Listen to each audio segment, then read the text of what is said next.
दोस्तों, बड़ी नहीं बहुत बड़ी खबर सामने आ रही है, जहां तुर्की के इस्तांबुल में 3 यहूदियों को मौत के घाट उतार दिया गया है।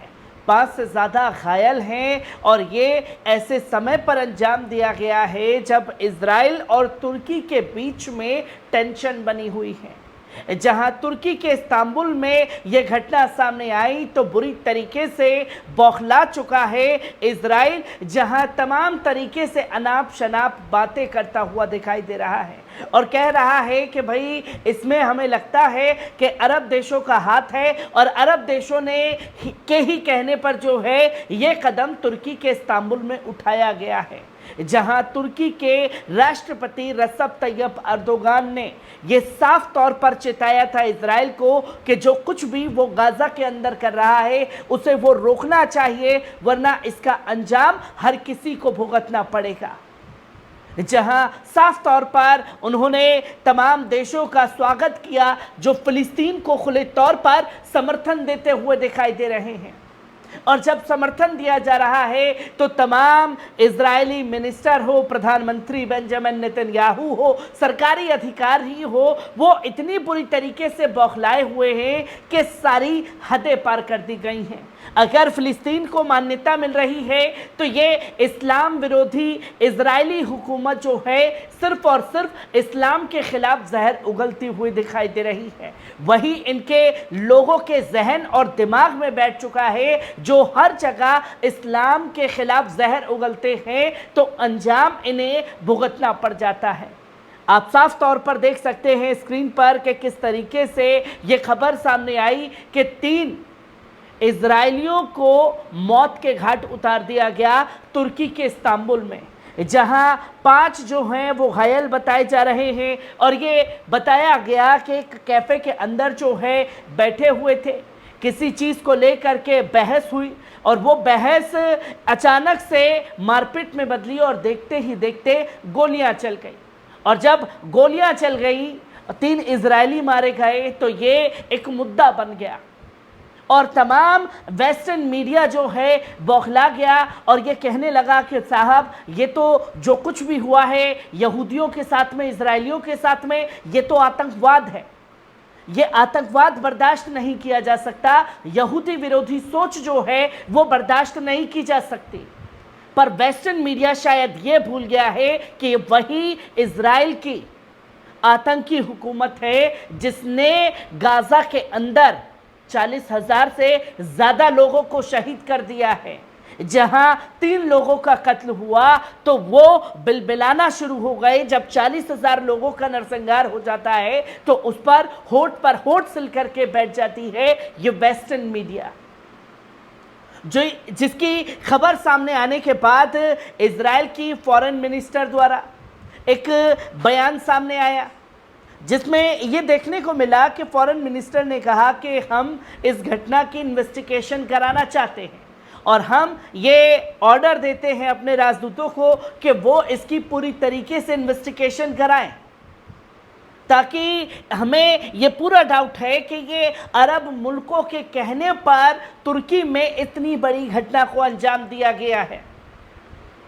जहां इन्वेस्टिगेशन अगर ईरान के खिलाफ बैठती है, इजराइल के खिलाफ बैठती है तो बौखलाहट मचती है।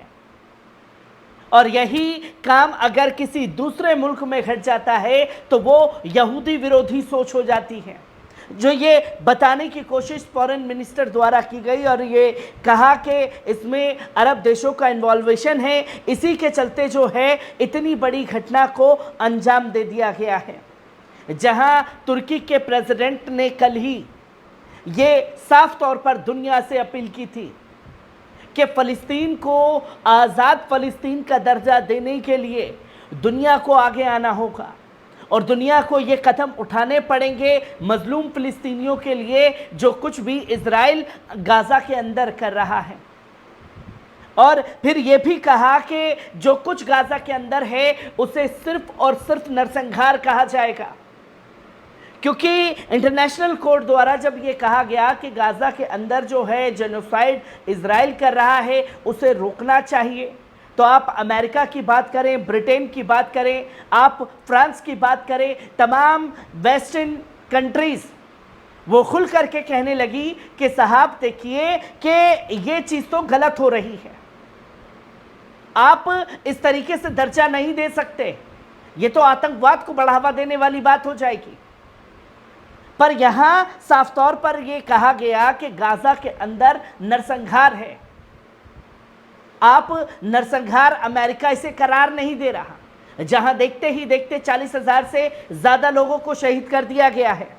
और फिर तुर्की के प्रेसिडेंट रसब तैयब एर्दोगान द्वारा यह कहा गया कि दुनिया अंजाम भुगतेगी, इसे अगर जल्द से जल्द नहीं रोका गया तो इसका खामियाजा हर किसी को भुगतना पड़ेगा। और तुर्की के इस्तांबुल में ये घटना भी उसी से रिलेटेड है, क्योंकि जब गाजा के अंदर नरसंहार हो रहा है तो आम इंसान देख रहा है, देखते ही देखते लोगों में एक दूसरे के खिलाफ नफरत बढ़ रही है, जिसका खामियाजा आम इंसानों को भुगतना पड़ रहा है, जिसके कारण यहूदियों का कत्ल तुर्की के इस्तांबुल में हुआ, जिसकी जानकारी दी गई। और सिर्फ यही खबरें जो हैं वो सामने नहीं हैं। आप साफ तौर पर स्क्रीन पर देख सकते हैं कि लेबनान से हिजबुल्लाह लगातार रॉकेट मिसाइलें दागने का काम करता है। और जब रॉकेट मिसाइलें हिजबुल्लाह द्वारा दागी जा रही हैं दोस्तों, तो ये देखने को मिला कि नॉर्थन इजराइल में लोग जो लेबनान से सटे हुए घर हैं इजरायलियों के, वो अपना घर छोड़ करके खुले आसमान के नीचे एक शिविर कैंप चला रहे हैं। उस शिविर कैंप में रहने के लिए मजबूर हो चुके हैं और अपनी हुकूमत से कह रहे हैं कि लेबनान से हिजबुल्लाह को रोकिए, क्योंकि ये चीज़ें जो हैं साफ तौर पर इजरायली मीडिया द्वारा छुपा दी जाती हैं कि लाखों लोग जो हैं बेघर हो चुके हैं हिजबुल्लाह के हमलों से। तो वहीं आप साफ तौर पर देखें कि जब दुनिया मान्यता दे रही है, स्पेन को धमकी दी जा रही है इजराइल के मिनिस्टर द्वारा, जो कि आप साफ तौर पर स्क्रीन पर देख सकते हैं। और इजरायली विदेश मंत्री ने यरूशलेम में स्पेनिश दूतावास को फिलिस्तीनियों की सेवाएं प्रदान करने से धमकी दी और मना किया। स्पेन द्वारा फिलिस्तीनियों राज्य को मान्यता देने और स्पेन के उप प्रधानमंत्री द्वारा न केवल फिलिस्तीनी राज्य को मान्यता देने की बल्कि नदी को समुद्र तक मुक्त करने की बात कही है। और ये कहा कि 19 जो एक दौर था, उस दौर में कैसे स्पेन के अंदर जो है जुल्म ज्यादती की गई थी। उन्हें इस्लामी क्रांति और इस्लाम के बारे में पढ़ना चाहिए। वही चीज़ें जो हैं हम झेल रहे हैं। मतलब खुद ही कत्ल करके खुद ही को मजलूम बताने की इजराइल की जो ये फितरत है वो दुनिया के सामने है। और जब दुनिया ये मान चुकी है कि इजराइल आतंकवाद कर रहा है, नरसंहार कर रहा है, उसे रोकने के लिए फिलिस्तीन के साथ खड़े हो रहे हैं, तो तमाम जगह बौखलाता हुआ इजराइल है।